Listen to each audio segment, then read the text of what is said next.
Yeah. You gotta work. You gotta work, grind, shine, it's mine. Gotta show everybody it's my time. Getting here, you gotta work, grind, shine. Never mind who talking down, cause they lying. Don't talk, you gotta work.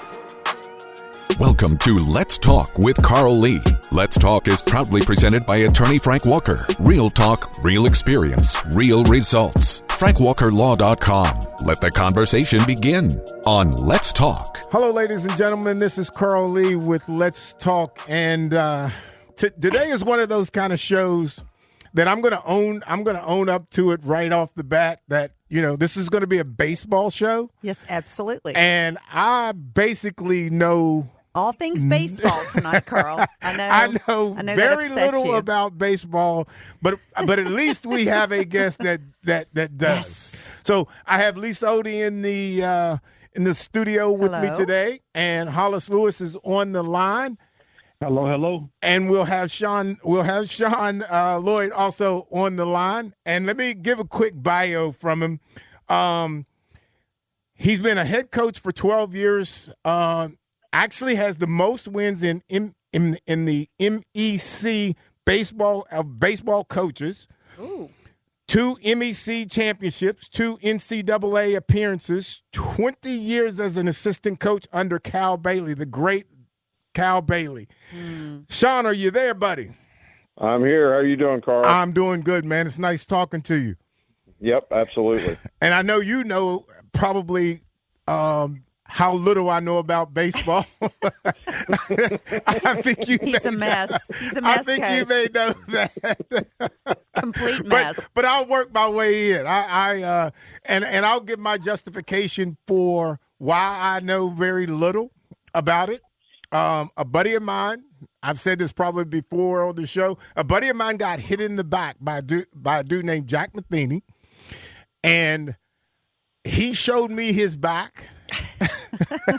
He was traumatized. And literally, to this day, Sean, I would never want to bat in baseball. But you felt comfortable trying to tackle Roger Craig. I absolutely would. Makes no sense to me. That's because you're a baseball I love guy. that so much.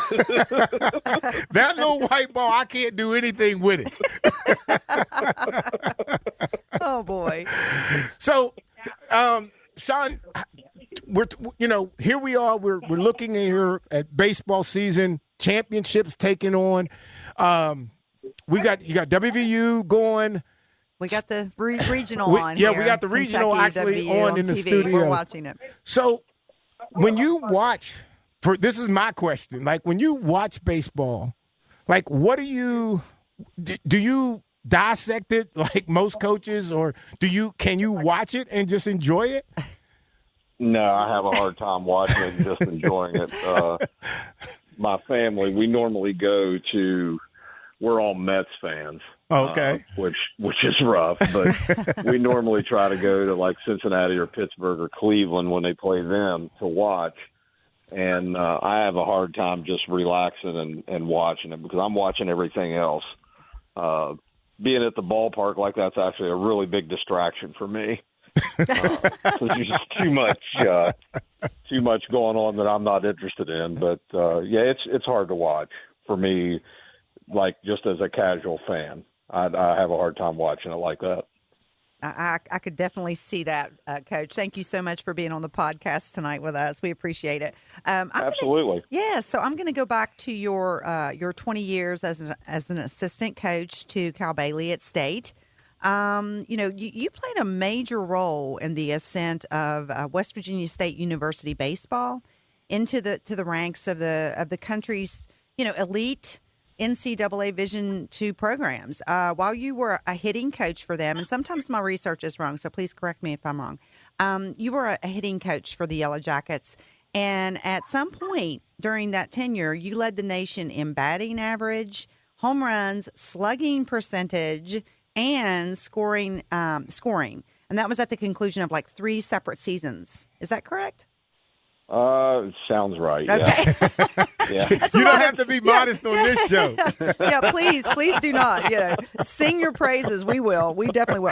So, what kind of coaching strategies did you use to help those players reach, those levels of success? And I got a follow-up question that you're going to enjoy after you answer that one. Okay, so I'll answer this carefully. Yes. First of all, it was a lot easier than probably other coaches had with other programs because we had good players. Mm-hmm. We had really good players. We had guys that were, and Carl, through coaching, when you got guys that are talented but work extremely hard right. and take a craft very, very seriously, the teaching part's really easy. And but we worked at it. We did a ton of batting practice and a ton of extra work and all that. So, I'm a firm believer in time on task equals learning. So the more time you spend at something, the better at it you should be. So our thing was to just try to grind as much as we can every day and show progress. Our motto was kind of after every day we have to show progress. And when you get 3 or 4 guys that are hungry and want to do that, it just kind of spills into everybody else. And we were always lucky that our best player was typically our hardest worker. And when you have that permeates within the rest of the team. When your best guy, the obviously, most talented guy on the team works harder than anybody else, everybody else picks up the pace a little bit. Wow. All right, I was going to ask a crazy question, but I'm going to actually come back because as I listen to you, I'm thinking about Cal Bailey and his role there with you. Like, what was that actually like for you to, coaching with him? Well, in the beginning, it was really rough. I can imagine, yeah. Because I just had student teaching left, and I was out of eligibility, so he asked me to help him, and I said, great, I'll help. And he said, okay, you're going to coach the hitters, you're going to coach the catchers, and you're going to coach third base in the games. And I said, well, I've literally never done any of those things. He said, well, I'd get to work if I were you. So, he was tough in the beginning, but, with him, and Carl, you knew him well. Mm-hmm. With him, you had to have credibility with him, and he had to trust you. And it took a while to get that. I think it was probably my 6th year coaching with him before he was like, okay, I think you're squared away now. So, but no, it was a lot of fun. And, he was a fun guy to be around, but he was also just, he was very intelligent, but he had so much common sense, which I think the world's lacking right now. But he was a great mentor. He always took time, if I didn't understand something or needed help with something, I just had to ask, and he would take time. And he was just, just a great coach, great guy. I miss him every day, and it was a lot of fun. We won a lot of games together, and it was a lot of fun. Hey, Coach, this is Hollis. Hey, it's Hollis. always good to talk. Always good to talk to you. So I just want to ask a question about the state of baseball. When we look, and I think baseball as a whole, particularly at the major league level, it's suffering from the same thing I say basketball suffering, where it's got internationalized, which is good on one hand, but it can be a negative on the other hand when it comes to the American audience. And when we talk about, baseball particularly, it's thriving at the college level. But when we look at sort of the youth level, and what I didn't realize until doing a little research is how expensive baseball got. And it used to be a recreational game where you go in your neighborhood and you play for your local, rec team, and it was maybe one of the least expensive sports to play. So and my question is, and it's a little bit long-winded, but how can we get American kids back to being baseball players? That's a great question. If I were coming up today, I wouldn't be able to play in the summer because my parents wouldn't have been able to afford for me to play on some of these travel. Same here. Same here. And, I had 3 daughters that all played travel softball, and my wife and I still can't figure out how we pulled it off. financially. So I think the big thing is making baseball available and affordable, for kids to be able to participate. I mean, now it's, in a lot of cases, it's an upper middle class sport, and softball's the same way, and it's just expensive. We were paying, I think, at one time $600 per kid. Wow. 3 girls to play softball, and we hadn't even bought a meal, put a tank of gas in the car, or stayed in a hotel yet. Wow. So I think the biggest thing is just making it more available. And you touched on it, Hollis. We've lost, in the baseball sense, I don't know how it is with like AAU basketball or anything like that, but in a baseball sense, we've lost a feel of community. Yes.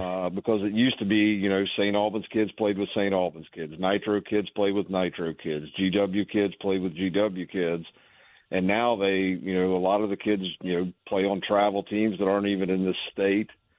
So, and if enough of them do that, then a lot of times those communities don't have teams in the summertime.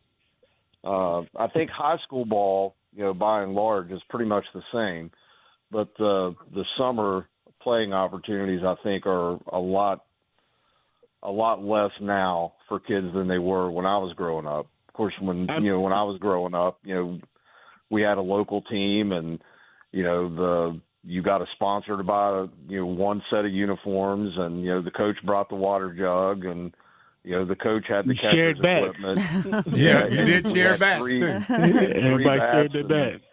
3 bats and 4 helmets. I remember asking my coach, why do we only have 4 helmets? He said, well, that's the bases loaded and a guy batting. That's all we need. That's the most we need. Yeah. So, you just don't have that now. And, it's, I've seen kids roll into travel ball tournaments and they've got 4 bats in a bat bag that are there. Yeah. Mm-hmm. And that's $2,000 right there. And that was the most surprising part, because when I was playing baseball, the team had the bat, they had pretty much all the equipment, and I didn't realize now with these travel teams and organizations, like, everybody has to buy their own bat, and they buy basically everything. And I guess my point in wanting to ask that question is, like, when we look at a Shohei Otey, which I had the pleasure of seeing last year, he's a phenomenal athlete and probably maybe one of the best athletes in his country, but we're not getting our absolute top athletes to play baseball. When you think back in the day, when you're looking at like a Danny Ainge or a Dave Winfield or a Deion Sanders, you're talking about guys who could play professionally at multiple sports, just really, really good athletes that still play baseball. So to your point, I think we definitely have to figure out a way.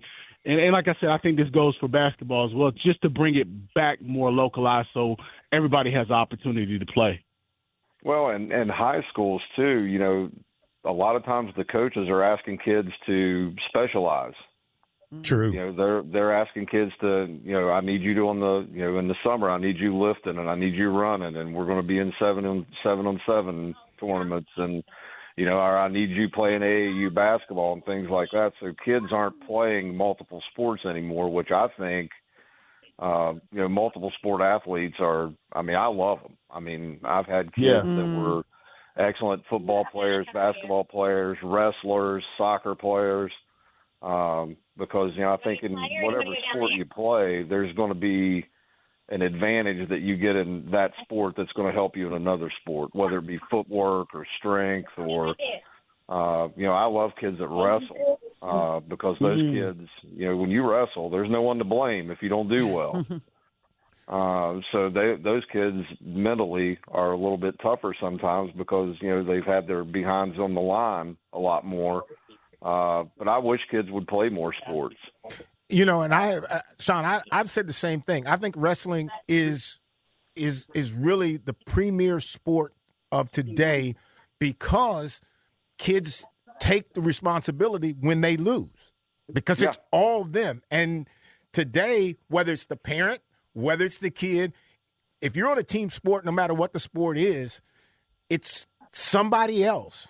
It's never my child. It's never going to be the one who caused us to lose. And I think teams lose all the time.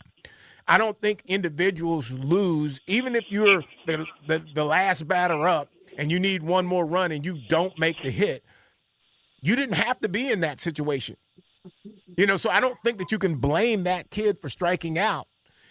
Still becomes a team sport, but I think today parents and or kids think it is just one thing, one spot, one thing. You didn't hit it, you threw a bad pitch, you didn't catch the ball, whatever the case may be. And I don't even know how we get back to it being a team ownership of winning and losing. I don't know how we get there. Well, I don't either, and I think too that in most cases, I don't think people realize whether you're playing football, basketball, baseball, soccer, whatever you're playing, it's really hard. Yeah. And it's hard to have success, and it's even harder to have consistent success. And I think especially like at the college level, I know people will look at. I don't know if you guys saw the situation the other night with the University of Georgia. The young man hit the home run and then got ejected and all that was kind of crazy. Yeah. So, I think people look at these kids and they look like men. They look like grown men. And I think that we forget sometimes they're kids. And the thing that happens, the kid normally shows up at the worst possible time.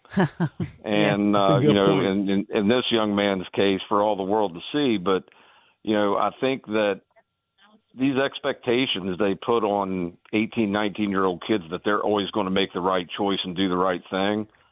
I don't know how you guys were when you were 18 or 19, but I know I didn't do the right thing on a lot of occasions.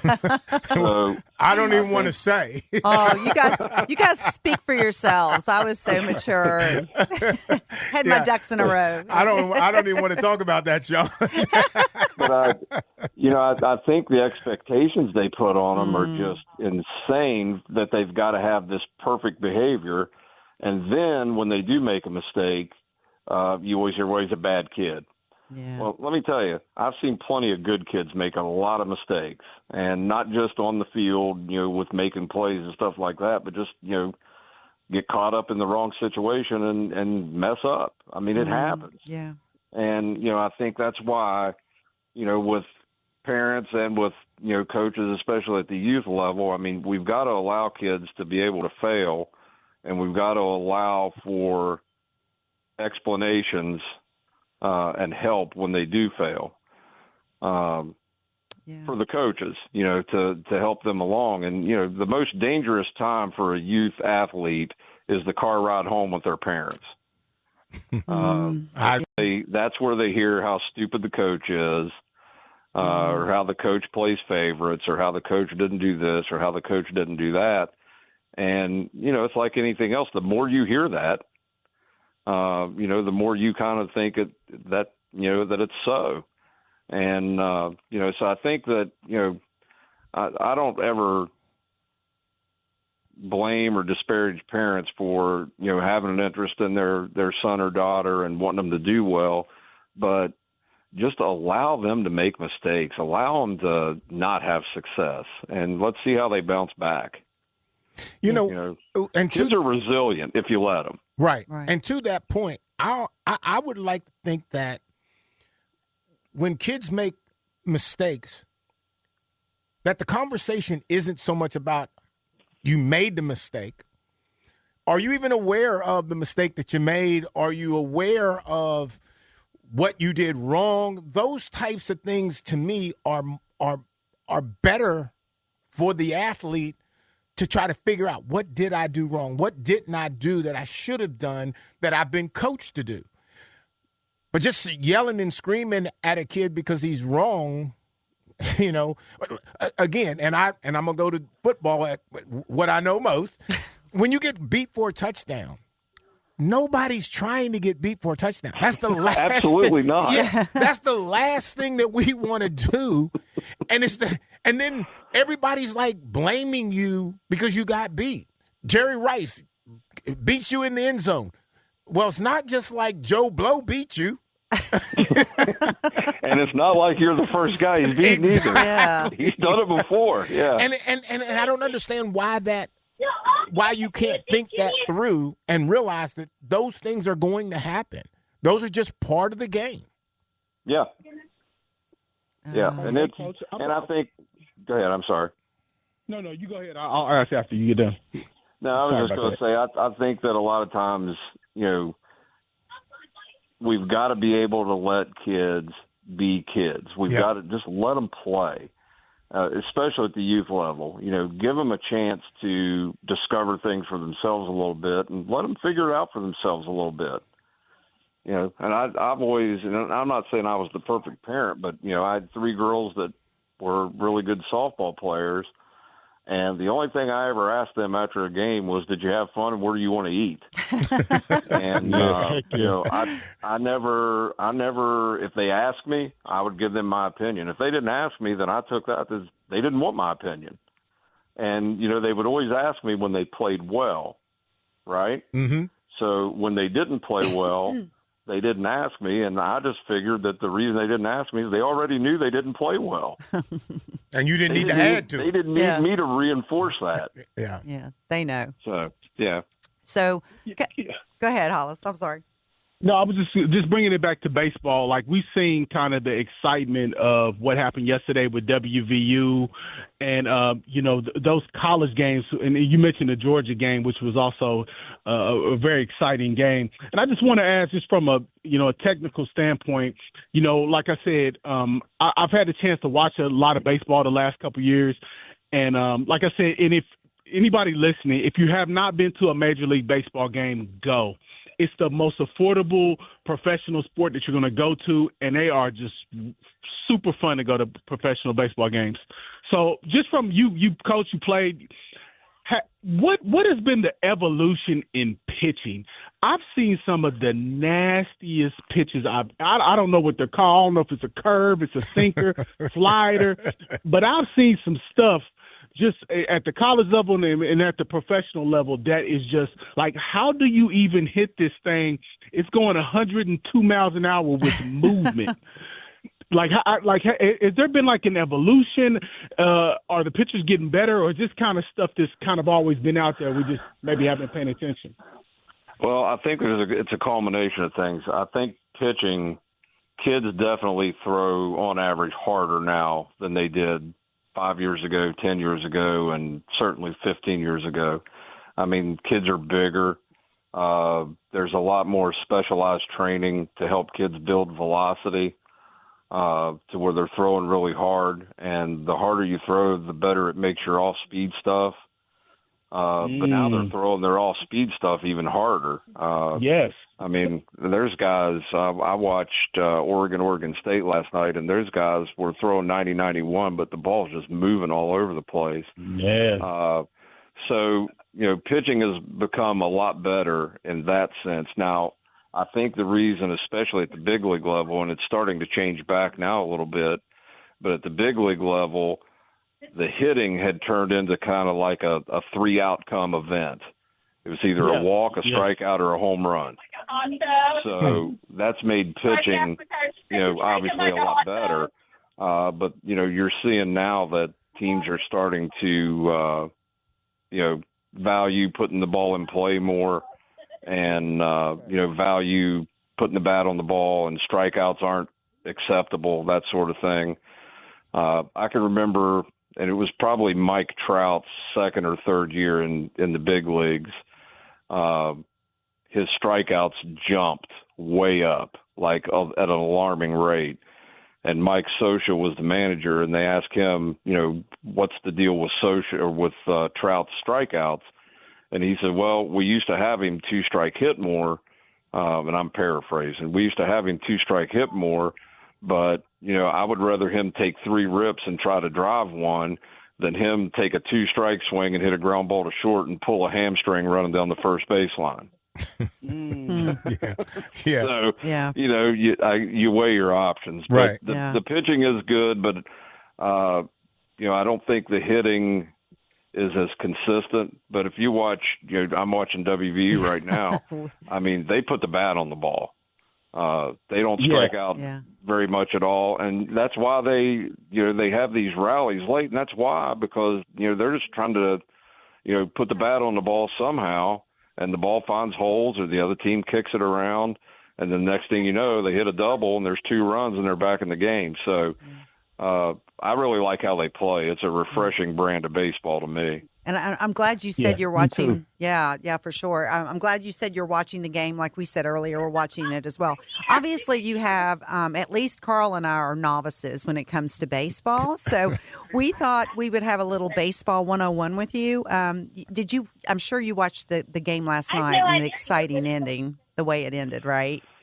Well, I got to watch bits and pieces because my daughters were really enthralled with the Texas Tech UCLA game. So we were flipping back and forth. Okay. Well, we have a clip of like what ESPN is calling the clip is the sequence.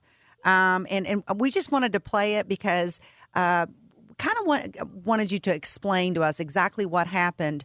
The play before with the fake to first base and then the ensuing home run. So, Matt, could you play that clip real quick? That's a balk. A fake to first base, and that'll bring the runner home from third, and we are tied on a balk. High drive, deep right. Van Cleve. Madness in Morgantown, a 2-run go-ahead home run for Paul Schoenfeld.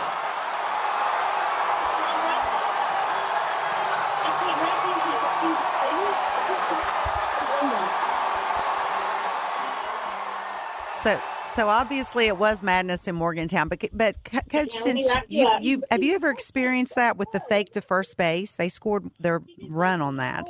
Well, I've seen guys balk that way, and I'll tell you, the home run that happened afterwards, probably just a lapse in concentration by the pitcher. I know that that was actually one of the things that we used to do. We used to have a checklist of moments in a game when a pitcher becomes vulnerable, and one of them is right after a balk, because they're aggravated. It's on them. Balks aren't called very often, so anytime a pitcher gets called for a balk, they sure as heck think they didn't do it. In that case, a run scores rather than just somebody advancing from first to second. So, I would say that young man's concentration level was probably not as sharp after that.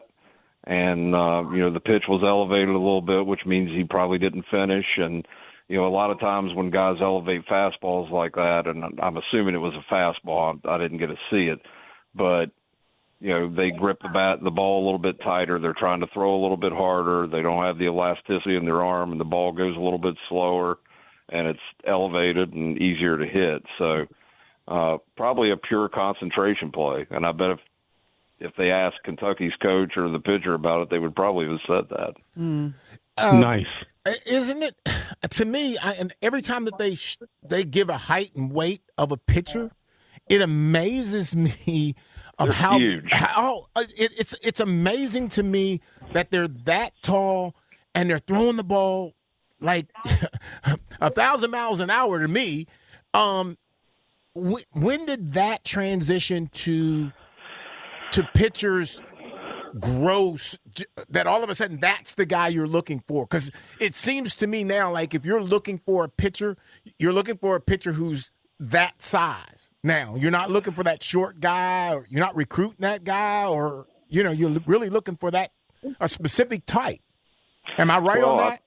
Yeah, and it's always been a situation where you always want tall pitchers because, they're throwing off a mound. Mm-hmm. And, if they're 6'3" or above and they're throwing it, minimum high 3/4 or over the top, that's the tilt that the ball has coming in. Plus, their stride length's going to be longer, so they're closer to the plate when they let go of the ball. And with that tilt, it's harder to hit. When a guy's short, the ball's kind of maintaining level. You don't get as much tilt, so it's a little bit easier to hit. I know when I first started coaching, I talked to I think he was a Milwaukee Brewers scout, and he said that they wouldn't draft or sign any pitcher under 6'3". So, and that's been years ago. So it's always kind of been a thing. But I think now the thing that makes it more stark is the fact that they're just so big too. Yeah. You know, instead of being 6'3", 195, they're 6'3", 230. Yeah, and I think that's what the guy is that's pitching down. Yeah, they're big. They're not small. Hey, Coach. Hollis was talking about Shohei Otani. He's huge. Huge. You got to see it in person. He is huge. Like his quads and calves. I mean, he's huge. Yeah, he is an athlete too. I got to watch him. I was in California and they played the Angels. He hit the leadoff home run and he also pitched a little bit. It was kind of amazing to watch. That's why I would encourage anybody, if you haven't been to a baseball game, it's the most affordable pro sport you're going to find. So I would go. Coach, and I want to ask you a question. You mentioned softball, and Texas Tech has the West Virginia connection with Jason Williams' daughter playing there. She's a transfer from Florida.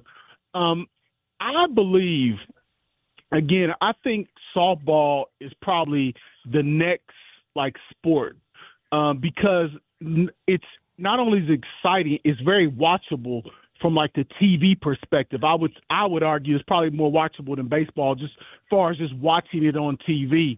Am I far off? Do you see that where women's basketball is now? Do you see women's softball being propelled to that level in the next few years or so? 100%. And I think the biggest thing is the training for softball now has gotten so much better. So the kids are very athletic. I think that it appeals to folks in person and on TV because it's quicker. It's a faster paced game. Mm-hmm. It doesn't last as long. Mm-hmm. You watch a big league game. I mean, you're locked in for a minimum 2 hours and 45 minutes. And most of the time it's 3:15. I mean, you're locked in. But, with softball, a lot of times hour and a half, hour 45. And I really enjoy the softball World Series because there's some kids that, they can really play. Yes. I know my middle daughter and I were watching the game last night, and Texas Tech shortstop made a play where she came in and threw sidearm on the run and threw a dart and threw the girl out.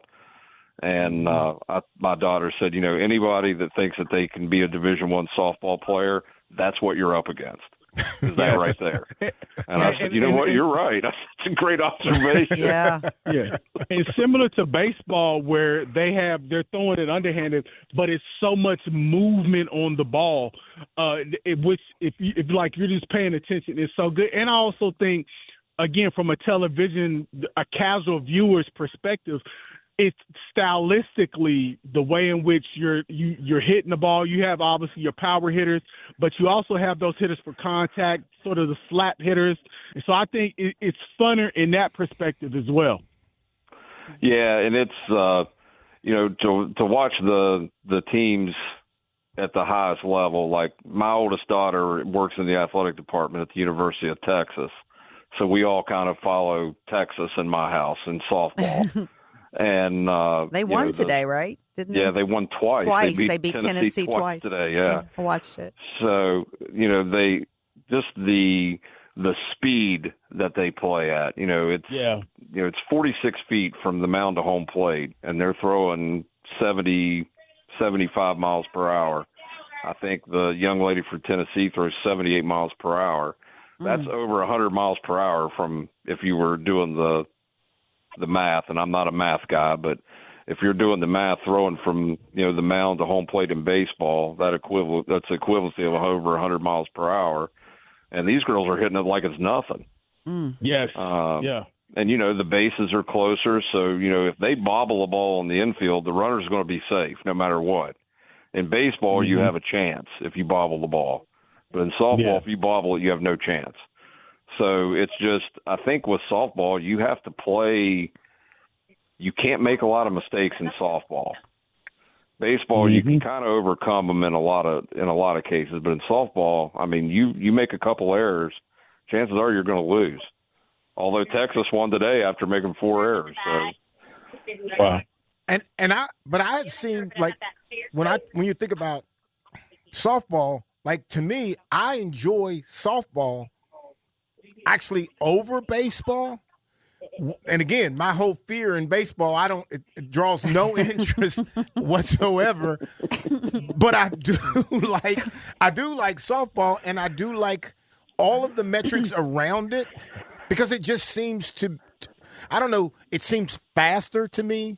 It is, yeah. Yeah, and I think that piece of it helps me be able to sit and watch it. Yeah, 100%. Well, you think, what do they call baseball? America's pastime is what they used to call it. That's how they pass the time. You know? I'm not looking to pass that much time. I'm not sure I have that much time. That's so funny.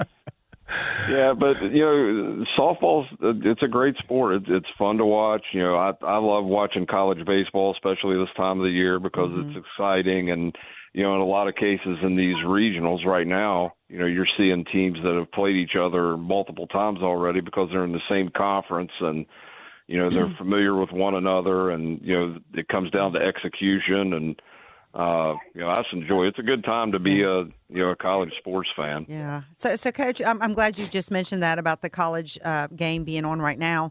Obviously, the postseason, West Virginia and Kentucky are playing the third time in 2 days or 3 days or something like that. They play multiple high state games, short windows of time. How do these coaches manage their pitching staff and their bullpen depth during these regionals and super regionals? How do they manage it? Well, the first thing is you have to know your pitchers really, really well, and you have to know how much resiliency a guy has in his arm, how quickly he can bounce back. If you throw a guy on back-to-back days, with the technology and stuff they have now, they can tell, if the velocity is dropped or if the spin rate on their breaking ball is not what it was the day before, their stuff's not going to be quite as good. So you have to be mindful of the individual kid, because most of the times, the kid's going to tell you, no, I'm good to go. I'm ready to go. I'm good. And then they go out there and, the day before they were throwing, 90 and today it's, 84. You're not the same guy. Right. So, I think, John Wooden used to say it was more important to know your team than it is to know anything about the other team. And I think this time of the year, that really rings true, because you've got to understand your pitchers, and you got to understand, how many stress pitches they threw the day before. And, the mental makeup has a lot to do with it. Are they able to, get refocused, especially if they may not have pitched quite as well the day before. Or if you're bringing, a guy in to face a specific hitter, and you may have brought him in to face that specific hitter the day before, and it didn't work out well. And now you're asking, you're bringing them back out there and asking them to, bounce back. So there's a lot of drama within the game that, I think the novice fan doesn't see all the time, but it's, I think it's fascinating, and you kind of are able to get a snapshot into what a kid's made of. What is some, I think about football and I think about basketball, and you look at the coaches and you see them yelling and screaming and all that. You in baseball, you don't really see that a lot. When and how does the coach, the head coach, or even let's say you as a batting coach, what is your conversation as the game is going, as it's progressing? Like when do you come to say something to me and I don't know, I'm an outfielder or whatever. When is it relevant to talk about maybe batting or fielding or whatever like that? And again, that's just proving how little I know about the game, because I don't even understand that piece of it, of when is that, does it happen, or do you wait until after the game to actually have that conversation? No, it does happen, but it's not, typically, for me, it's not in a demonstrative way. Typically I'll have specific information that's pertinent for them based on who they're batting against or, what we're trying to accomplish that inning. Are we taking that we get a strike, or are we looking off speed because he's throwing more off speed pitches now, or, are we trying to attack fastballs early in the count and things like that? So, those conversations go on. I try really, really, really hard not to get upset and yell and all that during the games, because with baseball, that doesn't work so well. Unless it's just a particular type of kid that's the only way he gets himself moving. But, those conversations go on. But, it kind of harkens back to what we were talking about before. When they're not doing well, they know they're not doing well. Right. So give me some information and give me some tactics that, are going to help me have success the next time. And particularly, if you're working with a guy and you've narrowed it down to like, this is the thing that he's got to be able to do to have success, I make sure I remind him, before they go up there, hey, don't forget, let's go. This is what you're doing here. Right. Or after the at bat, one of the things, the common flaws that hitters have nowadays, a lot of times they just don't look at the ball. They don't watch the ball. So, I might tell them when they came in, I was like, I was watching your eyes the whole time, and your eyes were looking way out there when the ball's in here. So, I think it's, knowing your kids and understanding your kids and understanding what they may or may not need during the game. The really good ones, they just need you to get their name in the lineup, and that's it, and leave them alone. But some of the other guys that, they may need, coaching during the game, and you've got to be available and willing and have the information, on hand now, to help them along. And then after the game, you talk about the other stuff. All right. Normally, I wait until the next practice. Okay. Yeah. Okay. So, like I said, we've got the WVU game on, and I'm just sitting here and I'm watching it, and I'm looking at whether it be the batter, the pitcher, an outfielder, infielder, and it almost looks like everybody's almost like the same size. I can't tell. On TV, I don't think that I can't tell. West Virginia is really athletic.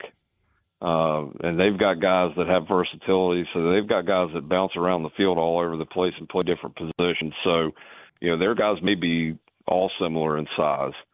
Because I've seen the one guy plays outfield and first base, and he can run. So I can't tell, and I've not seen I'd never have an opportunity to see West Virginia play in person. Yeah. If you're looking for, you specifically are looking for a pitcher, and you've gone around different places and you're looking, what would make you decide on? What is the key component that's going to make you decide on that particular coach? I mean, on that particular pitcher. What would make you say, okay, that's the one I want? We're just talking about on field. Yes, yeah. You want to recruit him because you think he's a good pitcher, but you've seen a ton of them. You've gone around to different schools, and you look at this guy, you watch him, and you say, that's the guy that I want. Is it just his throwing? Is it what is all the components that you're looking for? So if I'm a pitcher and I'm listening to the show, I know exactly what coaches are looking for. A coach might be looking for. And I know that some change. Some people have different ideas, but just what is your recruiting perfect pitcher? Well, we all like to have guys that throw hard and have velocity, because typically they're guys that, they're going to miss bats. And, if you can record outs without the other team hitting it, that's a plus. Mm-hmm. If they have some type of off-speed pitch that they have the propensity to throw for a strike a lot. And if one of those pitches can be like a wipeout pitch, a strikeout pitch, then, that now you're cooking. Makeup. I've always watched, I watch how they react when someone makes an error behind them, or how they react when somebody hits a ball hard or hits a home run. I want to see, how resilient they are mentally, and they're not fretting over what just happened. They're ready for what's about to happen.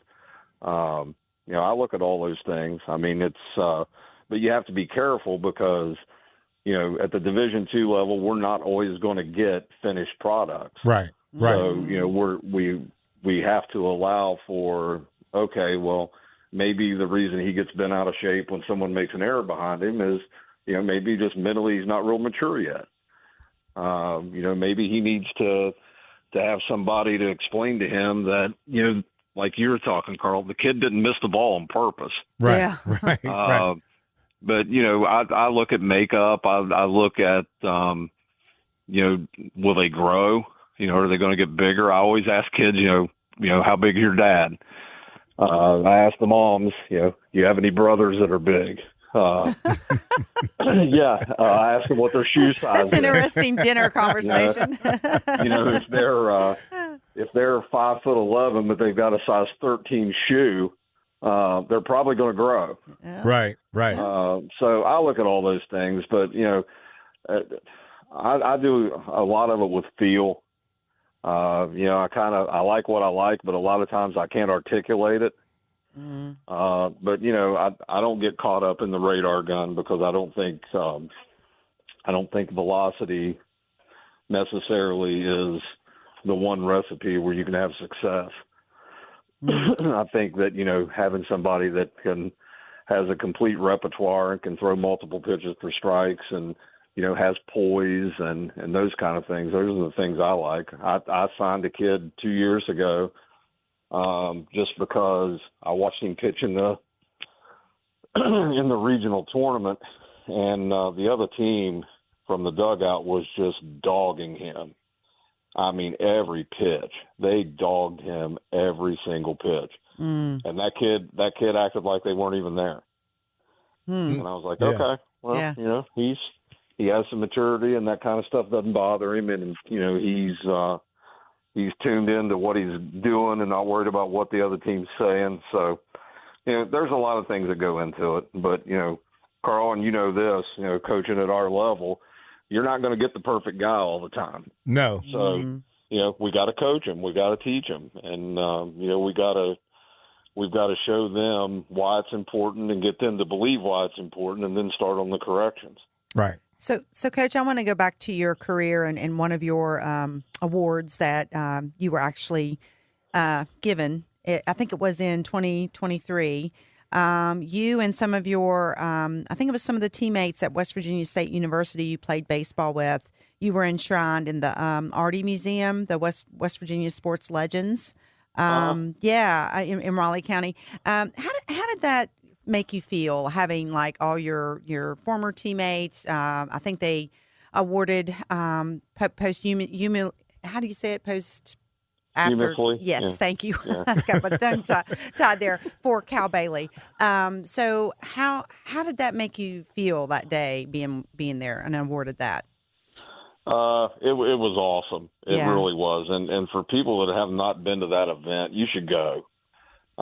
Because it's just a bunch of people that love West Virginia sports, high school, college, whatever, and they just love West Virginia sports, and it's so much fun. It was a great honor, and Tex Williams is just an unbelievable man. Yes. Yep. And the work and the effort he puts in, and I know Steve Crozier helps him now, and they just put a ton of work into that, and it's just the personal touch. It's kind of folksy. It's out in the middle of nowhere, and then you have this just unbelievable museum, and it was so much fun. And I've gone, a couple other times, since then, just because the experience. I just think it's a lot of fun, and it's never bad to spend time and talk to Tex and listen to his stories, and he always has good speakers, and there's just some really cool people there, and you get to learn about people that coached at a small high school in the 50s. I've never even heard their name, and then you start looking and you're like, my gosh, this person could coach. Yeah. They had good teams, and they're tied to this guy and connected to this guy. And I know I can't remember the guy's name. Carl, you may know him, but he's a West Virginia guy. He played for the Vikings, I think, in the 60s, maybe early 70s to mid 70s. But he's a West Virginia native, and his name I can't remember. And I know who you're talking about, and I cannot call his name. That's my brain where it's not working. Yeah. But I do know the name. Yes. Yeah, and I had a conversation with him when he was there, and it was so neat, because there's been a lot of people in West Virginia, and Carl, you're one of them that, have gone on and played professionally and just have had unbelievable experiences and traveled to places and done things that, some of us wouldn't even be able to imagine. And, it's just fun to be able to get a lot of those people together and see how they interact and listen to stories and stuff. So, like I said, if anyone's never gone to that, if you want to spend a really cool Saturday in the fall, I would go there. You were speaking of Lonnie Warwick? That's it. Yes, yes. Yes. I'd love to take the credit, but we have a great producer here. Yeah, the producer gave me that information. I had it right on the tip of my tongue. And you know what I really, really, really, really wish that, here in West Virginia, I think we just have not, and I say this all the time, I say it literally everywhere, we just have not done a great job in securing names and individuals who have been successful so that other players can know who they are and dream to be or work to be that at that level. Whether it's, I don't care if it's just the best player at West Virginia State in baseball. Do we know that name? Are we advertising that name? Are we putting that name somewhere where the players can get it? Same with football, same with basketball. It just drives me crazy that we just I don't think we recognize our top athletes in sports so that our kids know a name that they might want to dream to be. Yeah, legacy. Yes. And I think you're spot on. And there's been plenty of people, and you don't have to be a former NFL player like you were, Carl. It could just be someone that went and played at a really big Division I school, and they were great here, and whatever. I agree. I wish we would. I wish we would revel in some of the accomplishments that some of the athletes have had, even if they didn't go to WVU or Marshall or one of the schools in the MEC. But I agree with you, and that's why I do like Texas event at the Art Museum, because he recognizes a lot of those folks. Yeah. Well, Sean, man, I appreciate you coming on, and I wish you the best of luck going forward in any and everything that you do, man. Well, I appreciate you guys, and I listen anytime I can. But it's we need more people talking about sports, and particularly talking about sports in West Virginia and our athletes that we have in West Virginia and our coaches and all that. And I was happy that you called me today. I was afraid you called me to, taunt me. You guys don't understand. Carl taunts me a lot. No. So he didn't let me. I would never believe that about Carl. He wouldn't let me be on the baseball team. He fires me every week, so don't feel bad at all, Coach. About 3 years ago, I said, Carl, we ought to go play golf together sometime. He goes, this is the first thing out of his mouth. There's no way you're good at golf. That's the first thing he said. And like he is. Oh, wow. So funny. Yeah, it just happens to come out of my mouth. I don't know why. I know. Train wreck. But we still need to do that. Absolutely, 100%. All right, man. Thank you so appreciate your much. time. Thank you. Yeah, thank you, guys. I Okay. appreciate you guys. All right. Appreciate you. All right, ladies and gentlemen, we're going to get out of here. And Lisa, I thought that was pretty good. Pretty good. Yeah. Despite your comments and trying to mess things up, but still love you. All right, ladies and gentlemen, we will be back again next week. Let's Talk with Carl Lee is presented by attorney Frank Walker. Comment on episodes, ask the crew questions, or suggest topics on our Facebook page. Search for Let's Talk with Carl Lee and remember to like the page to become part of the conversation. Subscribe by searching Let's Talk with Carl Lee on your favorite podcast service and tune in Thursday evenings at 7 or Sunday nights at 8 for Let's Talk with Carl Lee.